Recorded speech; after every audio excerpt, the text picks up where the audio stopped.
नमस्कार साथियों, स्पिरिचुअल नगरी में आपका स्वागत है। कभी कभी जिंदगी हमें ऐसे मोड़ पर लाकर खड़ा कर देती है जहां हमें समझ नहीं आता कि हम हार क्यों रहे हैं। आज की कहानी उसी सवाल का उत्तर है। क्यों इंसान बर्बाद हो जाता है, क्यों मेहनत के बाद भी वह गरीब रह जाता है। इस बार कथा सुनाएंगे स्वयं भगवान गणेश के प्रिय हाथी, जिन्होंने मानवता की सच्चाइयां अपनी आंखों से देखी हैं। तो चलिए सुनते हैं गजवानी में जीवन का सार। लेकिन आपसे अनुरोध है कि कथा को पूरा सुने, क्योंकि कथा बीच में छोड़ने से पाप लगता है। एक समय की बात है, एक पति पत्नी भगवान से कहते हैं, हे ईश्वर, मैंने किसी का बुरा नहीं किया, फिर क्यों मेरे जीवन में दुख ही दुख है। हर दरवाजा बंद है, कोई रास्ता नहीं दिखता। क्या हम सच में ही अभागे हैं। और उनकी बात सुनकर भगवान गणेश अपने प्रिय हाथी को भेजते हैं। तब एक दिव्य हाथी उन दोनों के सामने प्रकट होता है। हाथी कहता है, बेटा, तू अभागा नहीं है, तू बस अनजाने गलतियों का बोझ ढो रहा है। आओ, मैं तुम्हें सुनाता हूँ उन 7 अदृश्य गलतियों की कथा, जिन्हें लोग समझ नहीं पाते और वही उन्हें गरीबी और बर्बादी की ओर धकेलते हैं। पहली गलती, अवसर का अपमान। बेटा, सबसे बड़ा दुर्भाग्य क्या है जानते हो? जब अवसर दरवाजे पर खड़ा होता है और इंसान उसे कल कहकर लौटा देता है। मैंने देखा, एक युवक, नाम था विवेक, गरीब परिवार में जन्मा, पर उसकी आंखों में एक अलग सी चमक थी। पढ़ाई में होशियार, व्यवहार में विनम्र। एक दिन गांव के स्कूल में सरकारी टीम आई। विदेश में पढ़ने की स्कॉलरशिप के लिए कुछ नाम चुने गए। उसका भी नाम आया। बस इंटरव्यू देना था और फॉर्म भरना था। पर क्या किया विवेक ने? अभी तो समय है, बाद में भर लूंगा। दोस्तों के साथ क्रिकेट चल रहा है, मजा आ रहा है।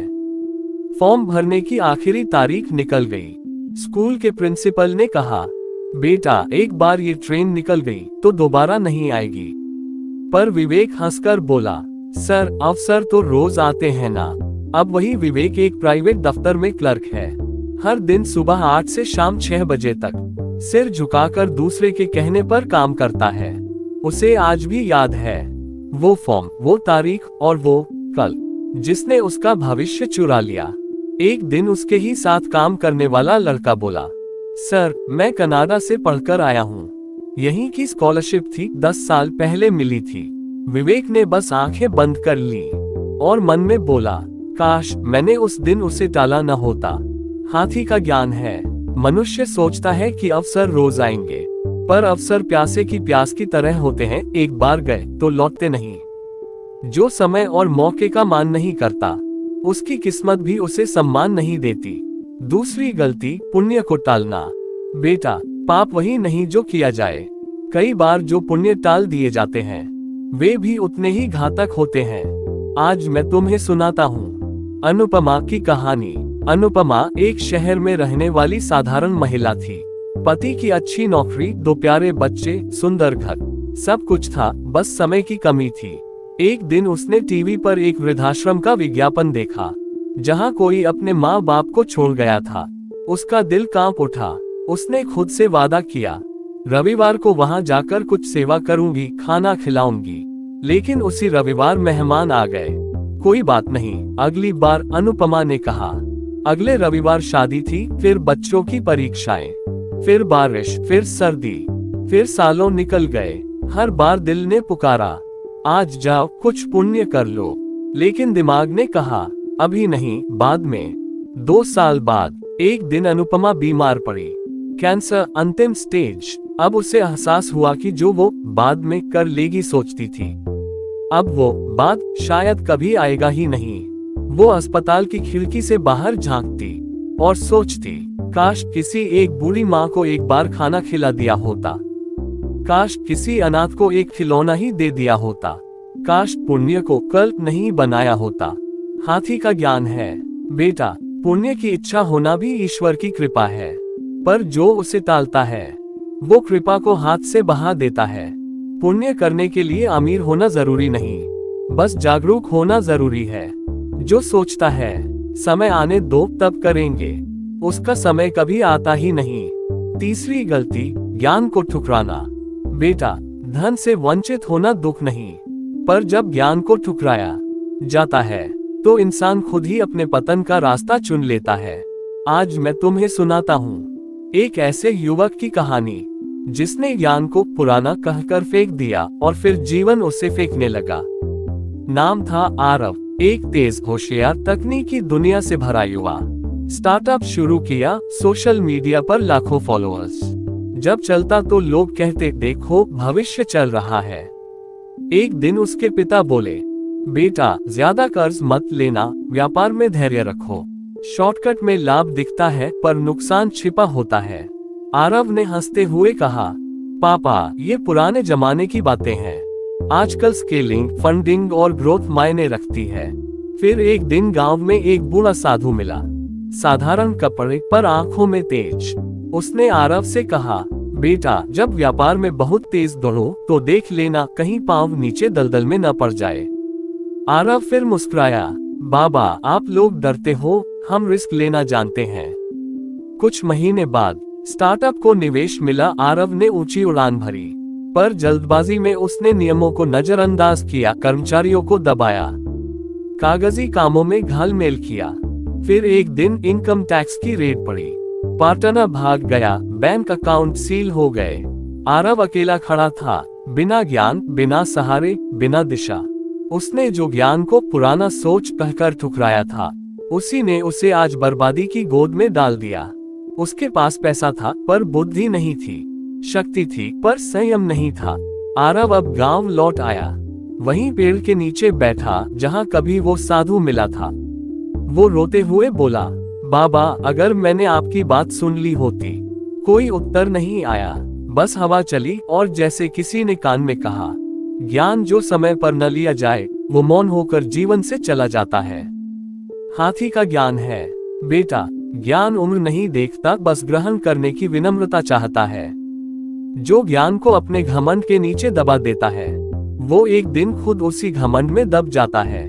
धन की चोरी से नुकसान होता है, लेकिन ज्ञान को ठुकराने से भाग्य ही समाप्त हो जाता है। चौथी गलती, दूसरों की मेहनत का फल छीनना। बेटा कर्म की खेती में जो बीज कोई और बोता है, अगर तुम फल छीन लोगे तो समझ लो ईश्वर की नजर तुम पर सबसे पहले पड़ेगी। आज मैं तुम्हें सुनाता हूँ करुणेश की कहानी, जिसने दूसरों की मेहनत को अपनी सफलता समझ लिया और फिर खुद ही मिट्टी हो गया। कथा आरंभ। करुणेश एक बड़ी मल्टीनेशनल कंपनी में मैनेजर था। शब्दों का जादूगर, चेहरा चमकता, आत्मविश्वास ऊंचा। पर वो अकेला नहीं चमक रहा था, उसके नीचे काम करने वाले राकेश जैसे लोग रात 2 बजे तक बैठकर प्रेजेंटेशन बनाते, सिस्टम सुधारते, क्लाइंट को समझाते। हर बार जब कोई बड़ी मीटिंग होती, करुणेश उनकी फाइलों पर अपना नाम लगा देता। बॉस खुश होते, प्रमोशन मिलता, पर राकेश जैसे लोग बस मुस्कुरा कर रह जाते। राकेश सोचता, शायद अगली बार मेरा नाम आएगा, पर अगली बार भी करुणेश ने सारी मेहनत लूट ली। एक दिन कंपनी में नई सीईओ आए और उसने एक बड़ा प्रोजेक्ट सौंपा। करुणेश को, अब दिखाओ क्या कर सकते हो अकेले।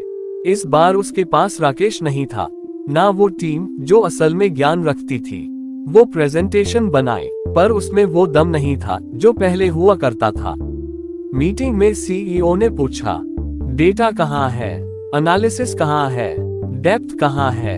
करुणेश हकलाया, एक्चुअली वो टीम। सीईओ ने कहा, टीम के नाम क्यों नहीं थे पिछली प्रेजेंटेशन में?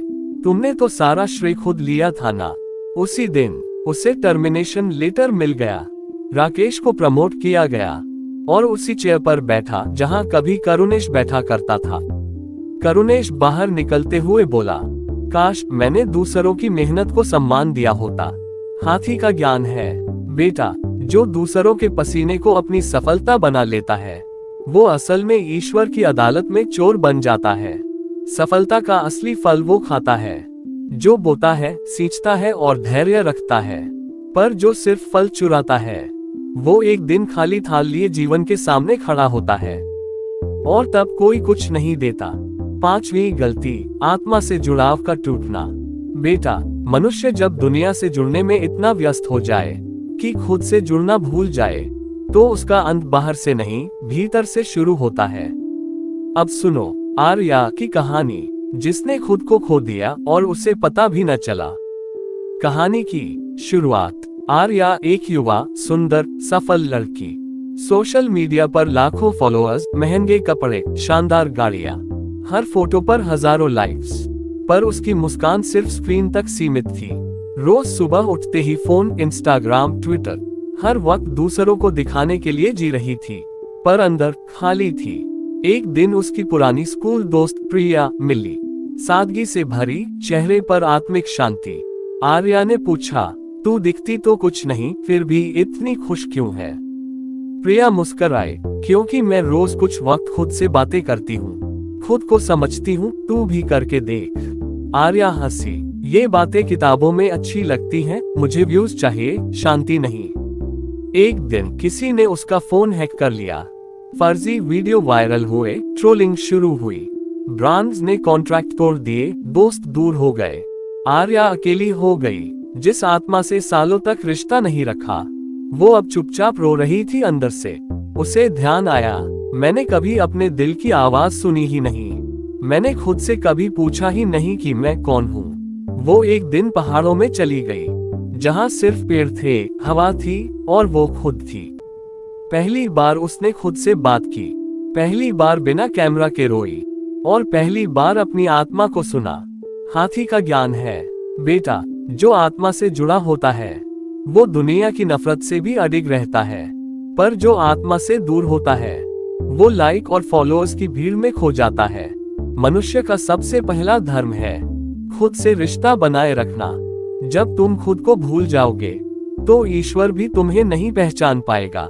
छठवीं गलती, अन्न का अपमान। बेटा, अन्न केवल भोजन नहीं होता, वो धरती की ममता, किसान की तपस्या और ईश्वर की कृपा होता है। जो अन्न का अपमान करता है वो दरअसल अपने भाग्य का अपमान करता है। आज मैं तुम्हें सुनाता हूँ विपुल की कहानी। विपुल एक अमीर घर का इकलौता बेटा, प्लेटों में भर भर कर खाना आता।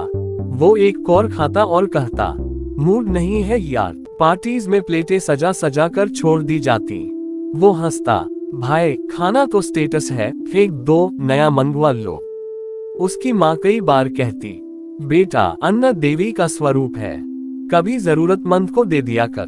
पर विपुल हंसता रहता, ये सब दादी नानी की बातें हैं, अब कौन माने। कहानी मोड़ लेती है। एक दिन शहर में आर्थिक मंदी आई, बिजनेस डूब गया, बाप हार्ट अटैक से चल बसे। विपुल के पास सब कुछ था सिवाय रोज की रोटी के। वो लाइन में लगकर सरकारी राशन लाने लगा, पर दिन ऐसा भी आया कि दाना दाना तरसना पड़ा। उस रात विपुल भूखा सोया और सपने में वो सारी प्लेटें सामने आईं, जो उसने कभी आधी खाई, कभी फेंकी, कभी ठुकराई। हर प्लेट बोल रही थी, हमारा अपमान किया, अब भूख ही तुम्हारा भाग्य बनेगी। सुबह विपुल एक मंदिर के बाहर बैठा था, जहां लोग भूखों को खाना बांट रहे थे। उसकी आंखें नम थीं। वो खुद एक थाली लेकर आगे बढ़ा, पर पुजारी ने देखा और कहा, पहले एक काम कर, उन थालियों से माफी मांग जिन्हें तूने कभी अधूरा छोड़ा था। विपुल फूट फूट कर रो पड़ा। हाथी का ज्ञान है, बेटा, अन्न को बर्बाद करना सिर्फ अपराध नहीं, वो पुण्य को नष्ट करने जैसा है। जो अन्न की कद्र नहीं करता, एक दिन उसकी किस्मत भी भूखी रह जाती है। किसान धूप में जलता है, धरती माँ अन्न देती है, और जब तुम उसे फेंक देते हो तो तुम्हारे घर की लक्ष्मी भी लौट जाती है। सातवीं गलती, माता पिता का अपमान। बेटा, ईश्वर ने तुम्हें जीवन दिया, पर माता पिता ने तुम्हें चलना सिखाया। जो उनका सम्मान नहीं करता वो जीवन में कभी स्थिर सुख नहीं पाता। अब सुनो एक ऐसी कहानी जहां बेटे ने माता को छोड़ा और भाग्य ने उसे छोड़ दिया। कहानी की शुरुआत। कृष्णदत्त एक तेज दिमाग वाला युवक, बड़ा व्यापारी बना, बड़े शहर में अपना नाम कमाया। माँ अकेली रहती थी गांव में। बेटे को रोज फोन करती, बेटा कब आएगा, जरा बातें कर लें। पर कृष्णदत्त कहता, माँ टाइम नहीं है, बिजनेस मीटिंग है, तुम्हारी बातों से मुझे स्ट्रेस होता है। कुछ वर्षों बाद माँ बूढ़ी हो गई। वो अब बेटे के साथ रहना चाहती थी। कृष्णदत्त ने पत्नी से कहा, अगर माँ यहाँ रहेगी तो हमारा लाइफस्टाइल डिस्टर्ब हो जाएगा। पत्नी बोली, उन्हें वृद्धाश्रम भेज दो, और माँ को वहीं छोड़ दिया गया। माँ ने वृद्धाश्रम से एक पत्र लिखा, बेटा शायद मैं बोझ बन गई हूँ, लेकिन दुआएं अब भी तेरे साथ हैं। वही सप्ताह कृष्णदत्त का व्यापार ठप हो गया। स्टॉक क्रैश, कर्जा बढ़ा और एक दिन उसके घर पर सील लग गई। अब वह खुद एक छोटे कमरे में किराए पर रहता है। जिसने कभी माँ को वृद्धाश्रम भेजा था, वो अब दोस्तों से कहता है, काश माँ होती, मुझे थाम लेती। एक दिन वो वृद्धाश्रम गया, लेकिन वहाँ एक पुरानी खाली चारपाई मिली और एक डायरी। माँ की लिखी पंक्तियां थी, बेटा तू सफल हो, ये ही मेरी दुआ थी। पर तेरी सफलता अगर मुझे तोड़ दे, तो मैं उस सफलता को श्राप बनाकर छोड़ दूंगी।